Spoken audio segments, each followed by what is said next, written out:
বাসি আর রাখবো না, 10 দিন কামাই হলো, আমি আমরা অন্য কাজের মেয়ে দেখবো।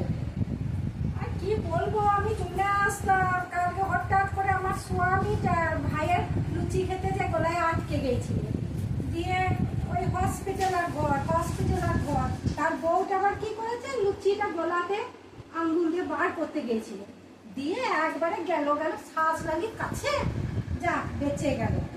দিয়ে আমি আবার বললাম না, আমি আবার মাসির ঘরে কাজ করি, আমাকে তো যেতে হবে, আমি সেই জন্য আবার সকাল সকাল চলে এলাম।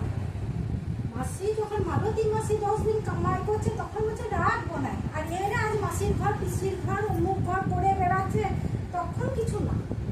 আমিও মালতী মাসি, আমিও জানি কি করে রাগ ভাঙাতে হয়, আমি ঠিক রাগটা ভাঙিয়ে দিচ্ছি। দেখো না, এ মালতী মাসি বটে। অনেকদিন তোমাকে প্লেন নাম করি না, তাই আমি একটু প্লেন নাম করতে চাইছি। এটা আবার কি হলো? নাম করলাম গো বেন্না।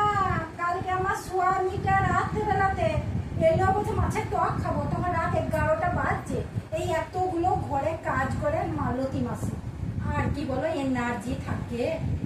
দিয়ে আমি করতে পারলাম না, আমি পেছনে এমনি করে দাঁড়িয়ে কাজ করছি, হঠাৎ কোমরটাতে দিলের গোড়ালে, ব্যাস আমি আর কিছু করে, আমি সবসময় এইভাবে কাজ করছি, আমি আর নিচু হতে পারছি না। বেশ আছে, টিফিনটা খেয়ে নে, রুটিটা রেখেছি, রুটিটা আছে, রুটিটা খেয়ে নিবি, মানে টিফিন খেয়ে নিবি। মালতী মাসি বাসি রুটি খায়নি গো, মালতী মাসি অনেকদিন বিরিয়ানি খায় নাই, তাই মালতী মাসি বিরিয়ানি খাবে। বিরিয়ানি